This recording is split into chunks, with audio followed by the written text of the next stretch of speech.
나의 유일한 친구 그가 나만 두고 떠나버렸다. 안녕하세요, 여러분. 인생 수업 채널에 오신 것을 환영합니다.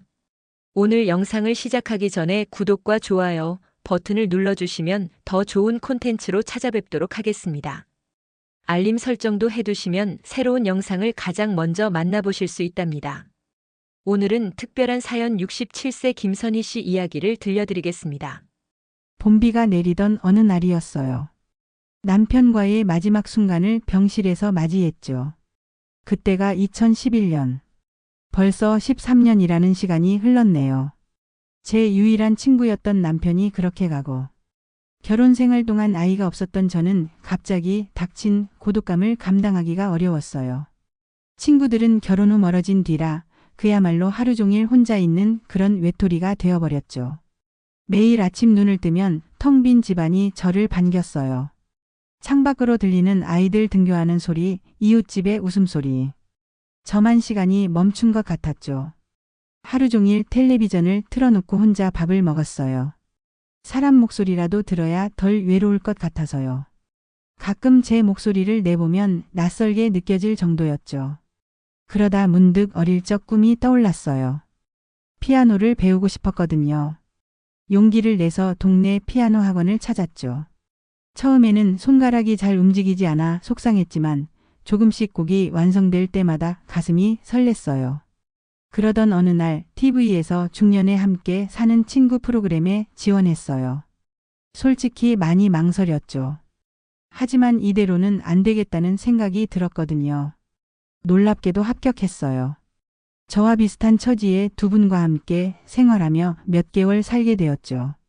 처음에는 어색했지만 함께하는 동안 서로의 온기가 느껴지는 소중한 친구가 되었답니다. 그녀는 그렇게 계속 이야기를 이어나갔습니다. 오늘은 김선희 제 이야기가 아니고 룸메로 들어온 우리 쉐어하우스의 막내 수아 이야기를 해보겠습니다. 수아는 58세인데요. 싱글맘으로 자녀 셋을 홀로 키우느라 평생을 바쁘게 살았다고 해요. 자녀들은 모두 독립해서 잘 살고 있답니다. 어제는 수아가 젊었을 때 찍은 사진첩을 보여줬어요. 사진첩을 보면서 우리는 밤늦게까지 이야기를 나눴죠. 20대 시절 찍은 사진 속 수아는 정말 아름답더라고요.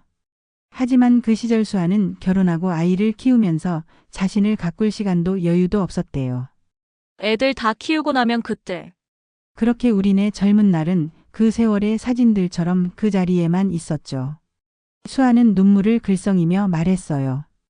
그때는 정말 예뻤는데 이제는 그 모습을 찾아볼 수 없네.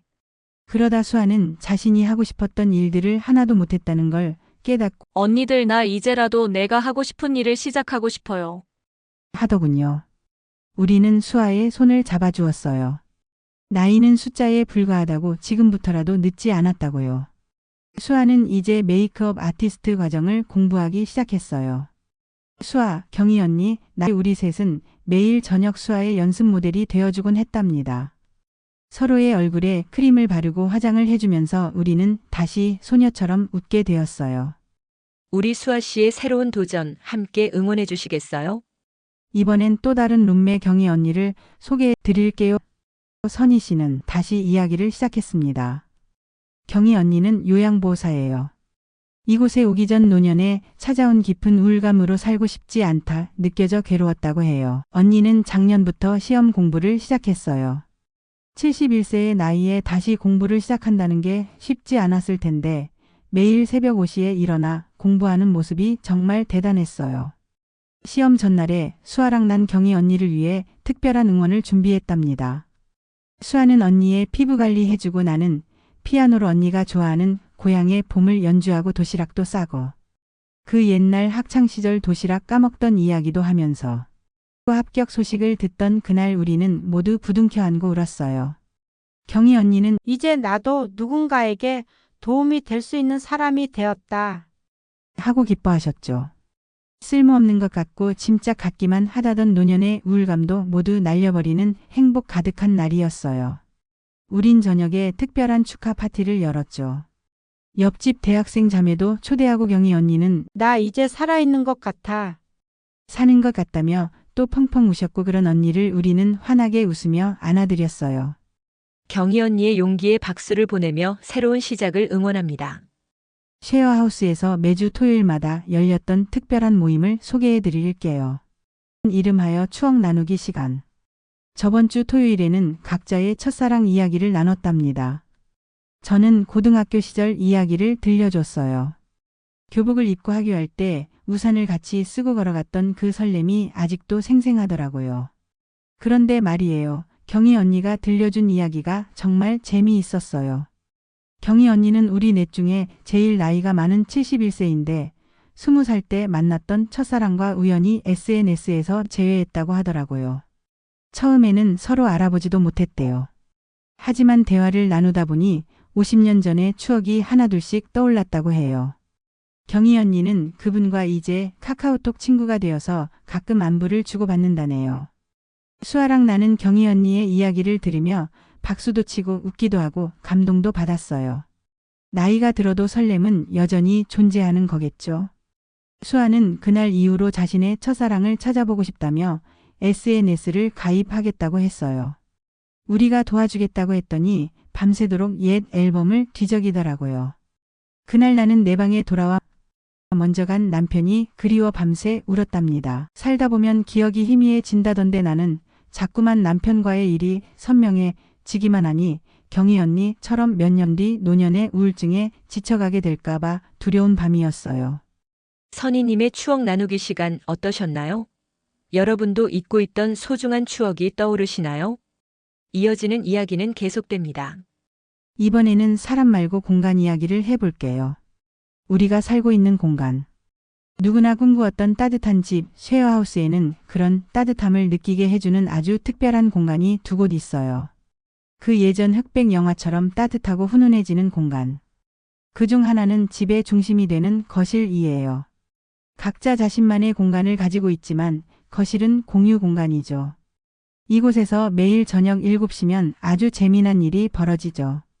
제가 배우고 있는 피아노 연주와 함께 저녁 식사가 시작돼요. 아직은 서툴지만 룸메들은 항상 제 피아노에 맞춰 동요를 같이 불러준답니다. 선희 씨 덕분에 동요 부르니 좋다며 웃고. 음악과 웃음이 함께하는 저녁 식사, 정말 행복한 시간이에요. 한 번은 재미있는 일이 있었어요. 옆집에 사는 대학생 자매가 우리 집의 피아노 소리를 듣고 찾아왔더라고요. 음악을 전공하는 언니가 제게 피아노를 가르쳐 주겠다고. 덕분에 우리 집에는 매주 금요일마다 작은 음악회가 열렸답니다. 제가 배운 곡을 연주하고 대학생 언니는 클래식을 들려주고 수아랑 경희 언니는 자신이 좋아하는 가요를 부르고 옆집 동생은 바이올린 연주로 화답해주고 정말 영화처럼 그런 시간. 처음에는 단순히 외로움을 달래기 위해 시작한 피아노였는데 이제는 우리 모두의 일상의 작은 기쁨이 되었네요. 선희 씨의 작은 음악회, 여러분도 함께 하고 싶지 않으신가요? 또 다른 한 곳은 옥상이에요. 다들 짐작하시겠지만 우리 건물 옥상에 경희 언니가 상추 모종을 심을 수 있게 화단을 만들었어요. 수아는 허브를, 저는 꽃을 심었죠. 각자 자신만의 작은 텃밭을 가꾸며 매일 아침을 그곳에서 시작해요.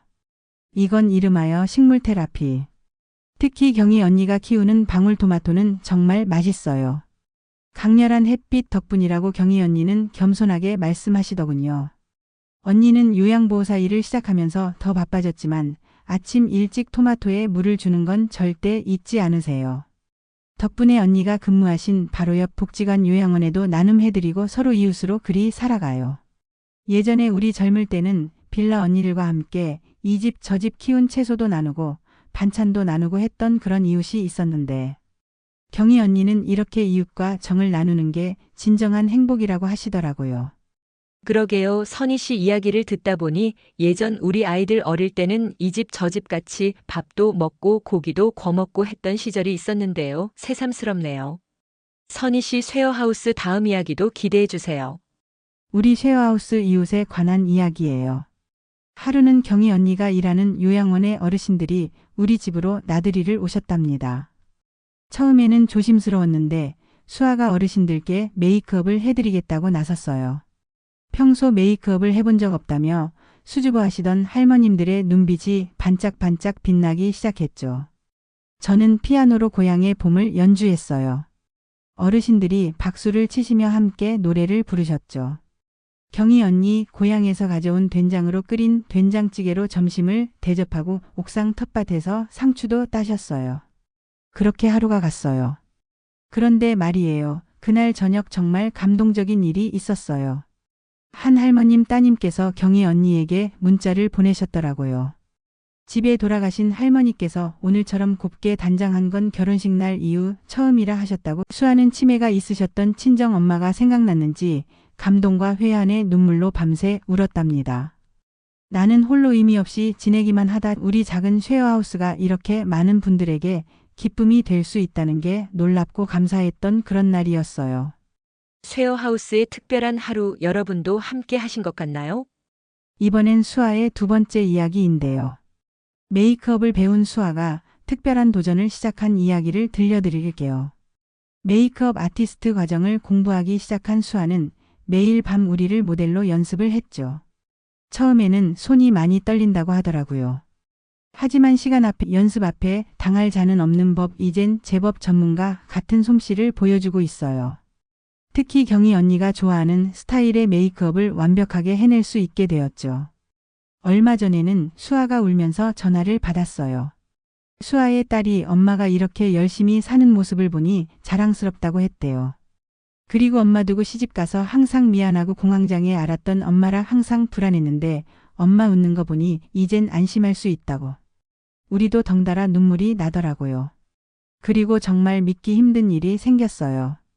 수아의 메이크업 실력을 본 복지관 관장님께서 노인 취미교실 강사로 일해보지 않겠냐고 제안하셨대요. 수아는 처음에 많이 망설이더라고요. 내가 할 수 있을까? 하면서요. 하지만 우리가 힘이 되어 주었죠. 넌 할 수 있어. 우리가 늘 응원할게라고요. 그렇게 수아는 이제 매주 화요일마다 복지관에서 아름다움 나누기 수업을 진행하고 있답니다.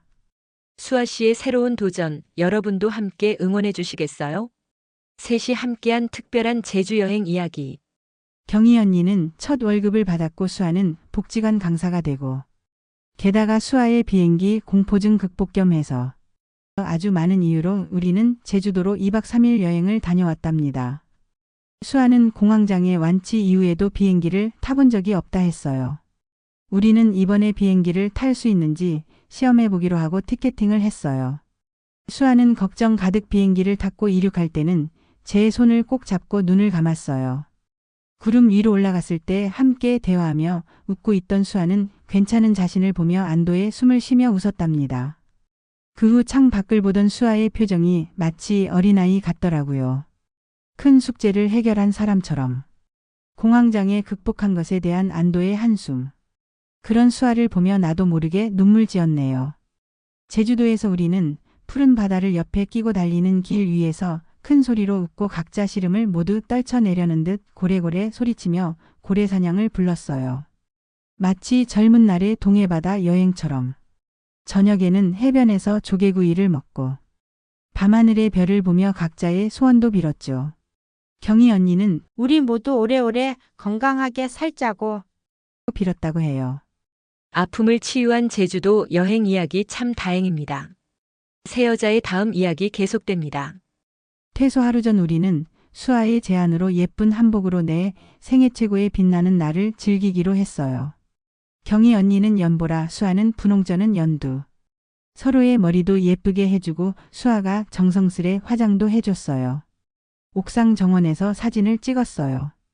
햇살이 정말 예뻤거든요. 하나, 둘, 셋 하고 찍은 사진 속에는 우리의 행복한 웃음이 가득 담겼답니다. 사진을 찍으면서 수아가 말했어요. 이게 바로 우리의 가장 젊은 날이야. 내일의 우리는 오늘보다 하루 더 늙어 있을 거야. 그 말을 듣고 우리는 더 꼭 끌어안고 더 크게 웃으며 우리의 가장 젊은 오늘을 기념했습니다. 선희 씨의 말을 듣고 있던 나는 오늘의 찬란함에 감사했습니다. 오늘은 우리에게 조금은 슬픈 날이에요. 4개월간의 쉐어하우스 프로그램이 끝나는 날이거든요. 아침부터 짐을 정리하면서 참 많이 울었어요. 하나 둘씩 물건을 상자에 담으면서 지난 시간들이 주마등처럼 스쳐 지나갔죠. 피아노 앞에서 찍은 사진들, 옥상 정원에서 함께 가꾼 채소들, 한복 입고 찍은 우리의 모습, 제주도의 푸른 바다까지. 모든 순간이 너무나 소중했어요. 경희 언니가 갑자기 깜짝 발표를 했어요.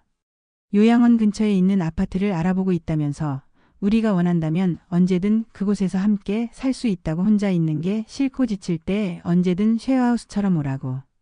지치고 힘들 때 혼자가 아니라고. 경희의 쉐어하우스로 오라고.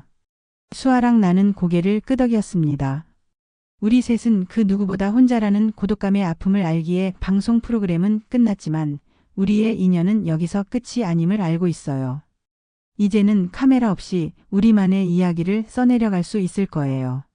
재미없는 저희의 이야기에 함께 해주셔서 감사합니다. 선희 씨는 인사를 남겼다. 요즘 신인류, 신패밀리 개념에 동의하는 한 명으로 아픔을 스스로 해결해 나가는 세 분께 조용한 박수를 보내며 이야기를 마칩니다.